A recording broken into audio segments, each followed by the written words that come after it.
If we flip through the pages of history, they are stained with blood due to the thousands of wars fought for power and authority. Humans have been fighting wars since before they even started living as civilized societies. In the tens of thousands of years of war history, countless thousands of battles have been fought, and countless millions of lives have been sacrificed in these bloody wars. Some of these wars lasted for several months, some for several years, and some even continued for decades. However, there was one war in history that neither lasted for many years nor for many months, but rather ended in just 38 minutes. Famous by the name of the Anglo Zanzibar War, this is the world's shortest war, fought off the coast of East Central Africa on Zanzibar Island, located 35 kilometers away in the Indian Ocean. By the time news of this war reached anywhere in the world, it had already concluded. However, this smallest war in the world encapsulates a significant history within itself. The Anglo Zanzibar War took place on August 27, 1896. In less time than it takes to watch a TV show, the Sultan surrendered. They suffered 500 casualties by the time the onslaught halted. The British forces saw only one man injured. Zanzibar Island, a jewel in the Indian Ocean, has long been a coveted prize due to its natural beauty and strategic location. It was initially inhabited by Bantu tribes before the arrival of Arab and Persian traders in the 7th century. These traders established Islamic culture on the island, engaging in the lucrative trade of gold, ivory, slaves, and spices. Zanzibar quickly became an important trading hub, attracting the attention of powerful empires. By the end of the 15th century, European nations were exploring new sea routes to Asia and Africa. In 1498, Portuguese navigator Vasco da Gama reached Zanzibar, recognizing its immense trade potential. The Portuguese attempted to seize control of the island, and in 1503, they attacked Zanzibar, establishing their dominance. They ruled for nearly 200 years, weakening Arab and Persian trade networks and monopolizing Indian Ocean trade. In 1698, the Omani Sultanate ousted the Portuguese and took control of Zanzibar. The Omanis initiated large-scale spice production, transforming Zanzibar into a world leader in clove production and earning it the nickname Spice Island. During this period, the British, who had strengthened their position in India, began eyeing Zanzibar for its trade opportunities. The British established trade relations with Omani Sultan Sayyid Said, fostering a strong commercial bond with Zanzibar. By the mid-19th century, European nations were competing for control of various parts of Africa. Meanwhile, Zanzibar's slave trade was at its peak, with the island serving as a major hub for the East African slave trade. The stage for the Anglo-Zanzibar War was set after the death of Sultan Sayyid Said. His son Majid bin Said declared Zanzibar independent from Oman, leading to a power struggle. Majid's successor, Bargash bin Said, allied with the British to abolish the slave trade, further intertwining Zanzibar's fate with British interests. In 1896, following the death of Sultan Hamad bin Thuwaini, Khalid bin Bargash declared himself Sultan without British approval. The British, who had their own candidate for the throne, ordered Khalid to step down. However, Khalid fortified himself in the Sultan's palace, refusing to comply.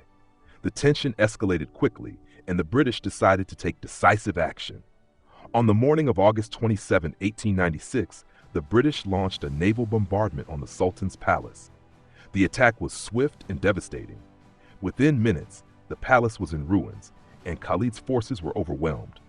The Sultan's yacht was sunk, and the royal harem was evacuated amidst the chaos. Despite the brevity of the conflict, it was a bloody affair, with around 500 Zanzibari soldiers killed or wounded. The build-up to conflict.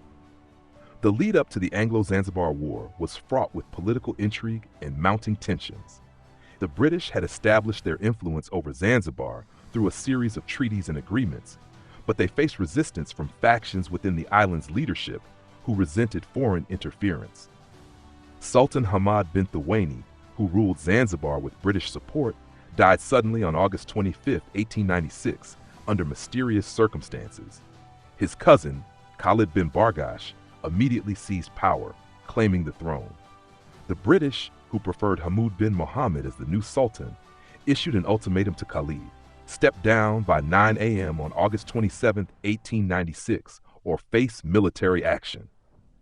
Khalid, believing he could muster enough support to resist, barricaded himself in the palace with a small force of loyal soldiers and artillery. The war itself. As the deadline passed, British warships including HMS St. George, HMS Philomel, and HMS Raccoon were positioned in the harbor, ready to commence the bombardment. At exactly 9:02 a.m., the British opened fire, targeting the palace and its defenses.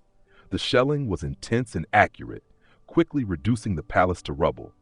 Khalid's forces, which included a mix of regular soldiers, palace guards, and civilian volunteers, attempted to mount a defense but were hopelessly outmatched.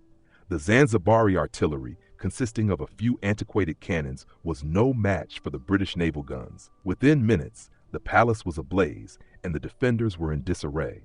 The British also landed a contingent of Royal Marines and sailors to secure strategic points in the town and ensure complete control. By 9:40 a.m., the brief but fierce conflict was over. Khalid had fled to the German consulate, seeking asylum, and his remaining forces had either surrendered or been killed.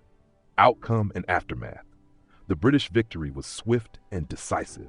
By the end of the 38-minute conflict, Khalid bin Bargash had fled to the German consulate, seeking asylum. The British quickly installed their preferred candidate, Hamud bin Mohammed, as Sultan, solidifying their control over Zanzibar. The island was declared a British protectorate, marking the end of its brief period of autonomy. The Anglo Zanzibar War, though short in duration, had significant implications. It highlighted the extent of British influence in the region and underscored the strategic importance of Zanzibar.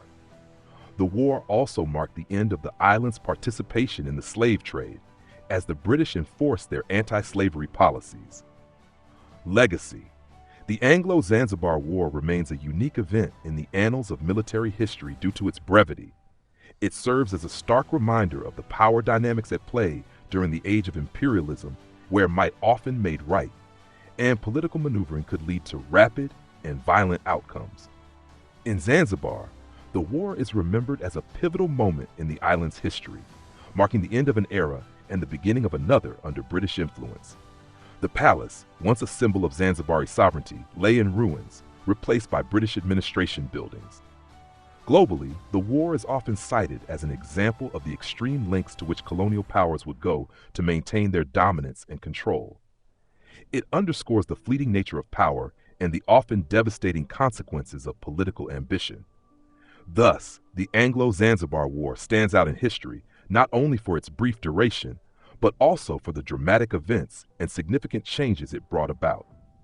It serves as a reminder of the complex interplay of power, trade, and politics that has shaped the course of history.